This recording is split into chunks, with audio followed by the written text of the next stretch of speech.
Hi, it's Annette Anderson again. This is PowerPoint 5B on escape functions that comes from Ennio Sapati's book on functional behavioral assessment. So we're talking about direct escape behaviors, and again, going just to remind you that everything we do is about accessing behaviors or avoiding and escaping things. And so a direct escape behavior has nothing to do with any of the people around them. There's no social mediation involved. But I want to go through the 4 different types, and again, how you would write this out in your functional behavioral assessment is 3.1 DE or DE 3.1, unpleasant social situation when with peer group of more than 10 people. Right? Something like that. You have to be specific about the situations. So the first one is unpleasant situations. What's unpleasant to you is different than our clients and our children.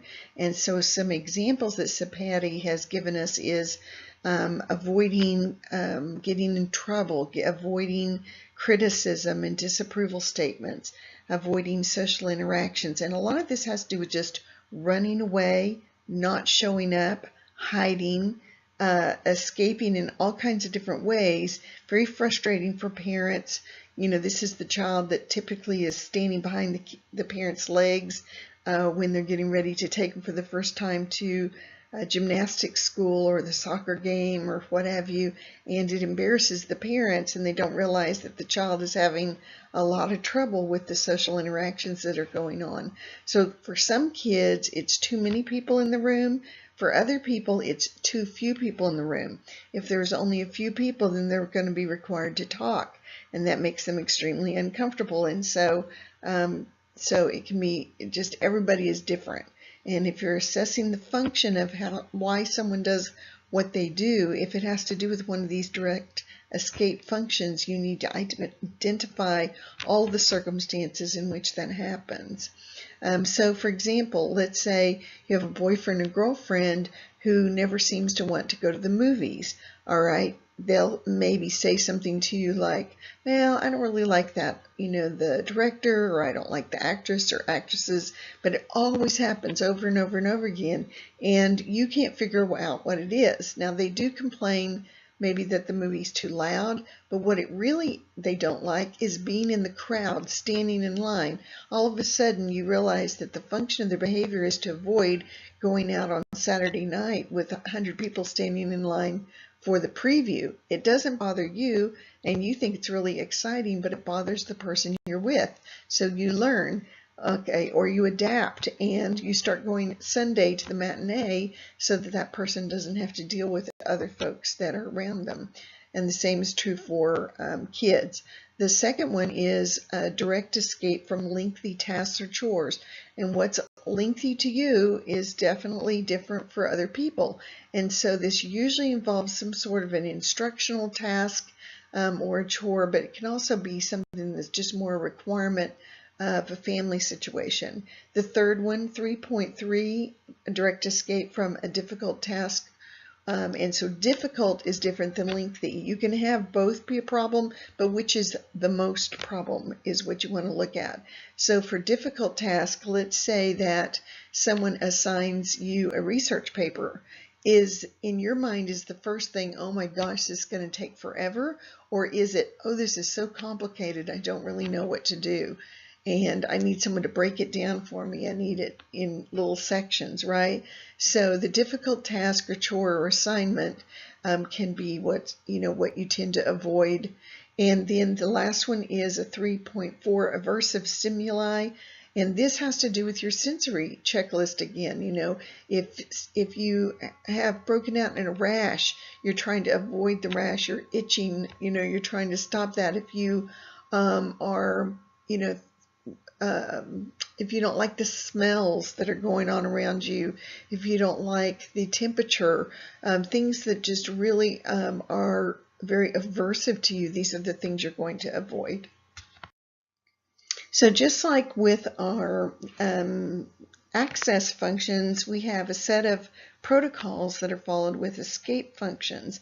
And so the four choices we have are an alternate direct escape form, an escape mand, a tolerance training option, and PREMAC contingency. Now these are just kind of like the opposites of what you did with the access functions, but trick questions on the tests look for, are they talking about escape or are they talking about access in terms of your answers to the questions. So alternate direct escape form has to do with a replacement behavior, being able to identify that thing and be able to use it as an acceptable escape. Okay, so what does that mean? Instead of you take your child to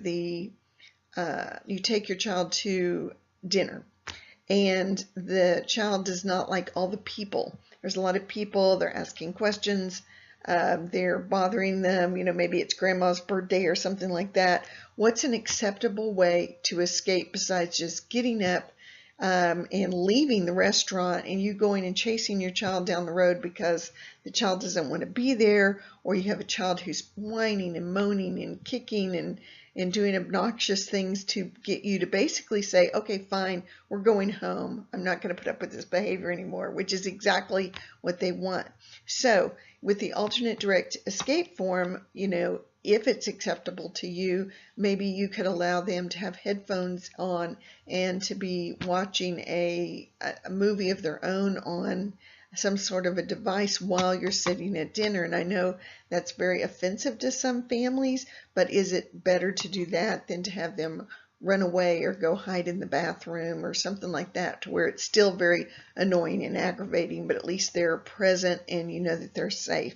Another alternative to that would be to actually let them pick a restaurant and pick a time in which, changing this scenario, the stimulus control, changing what time you go in terms of crowds, where you sit and how noisy it is, or how many people are going to be being invited. So if you have a child who hates crowds, don't have a birthday party where you invite every single person from their school class. Just because everybody else does it doesn't mean that that's best for your child.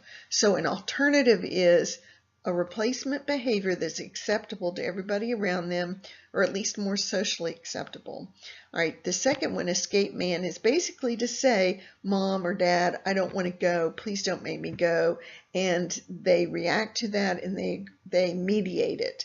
And so maybe the grown-up will say, okay, how about this? How about if you, and this is tolerance training option, or even the PREMAC. I'll tell you what, if you will, go and help Mom with the laundry and, do that, then we'll go, but we're only going to go for, I promise you, 2-3 minutes, and then that adult has to agree to get out of there as soon as that child says that they're ready to go after the 2 or 3 minutes. So you can kind of combining these different interventions. But a true escape mand is basically if a child is in a situation where they feel like they want to run, and running is a dangerous thing for them, especially your children with cognitive issues, then you need to have an agreement with them that if they say no, that you don't push them and you don't go do what you were trying to get them to do. Now, tolerance training option is a little combination of what I was mentioning before, but that might be how long can you ask them to stay in the situation that makes them uncomfortable before they're allowed to leave. So basically this is a differential negative reinforcement of other behaviors. So it's basically you can do, I don't care what you do at the school dance. Okay, so we're taking you to the school dance. I'm going to be there with you. I don't care what you do. You can sit in a chair as long as you don't bother anybody. You can go and help serve the punch. You can do anything else, but you cannot run away for the first 15 minutes. If you'll stay for 15 minutes, then we'll leave. And so that's what tolerance training is. Again, this has to do with your baseline assessment. What is the longest period of time that they can handle a lot of people, that they can handle a conversation, that they can handle, whatever is their aversive situation, and you don't go any further than that on your first few trials. And then the fourth one, the pre-MAC contingency, is what do they have to do that they don't want to do in order to escape the situation. So this might be one of those things where, let's say a child's in trouble and they're avoiding and they don't want to deal with the teacher about it. Okay, the pre-MAC contingency situation may be that they still have to go and they have to apologize, but maybe they can do it in writing, and they're allowed to go and give that envelope to the teacher, and then they're allowed to leave. So they still hate it, they don't want to do it, they normally don't acknowledge and speak up for what they've done, but they've still followed through with it. On the other hand, it could be, again, it could be a chore, it could be a task, it could be some sort of a regimen that the child hates before they're allowed to actually leave. We already talked about the alternate direct escape form previously, so I won't go into that any more detail, but the key factor if you're working with the families, be sure that whatever your creative idea is that is the acceptable behavior is also acceptable to the family or the teachers in the school in which you're dealing with, or the nanny. If not, you're going to have a lot of protesting that's going to go on, and people are not going to be happy with you. Escape manned is basically what I mentioned earlier, and so it's teaching the child to be more verbal instead of destructive, and escaping or postponing whatever it is that they don't want to do. Being sure that they're verbalizing those things is very important so that nobody's really guessing why the child's acting the way that they're acting. Tolerance training option is probably a pretty important thing for you to consider when you're working with children as they get older, especially. There's just at times, especially when you think as a grown-up, in which you have to do your duty. You have to show up at a meeting, and you have to stay at the meeting, and you have to tolerate that meeting for however long as possible. But what are the strategies that you can use, whether it's cognitive strategies or whether it's even physical strategies that help them cope with being around other people?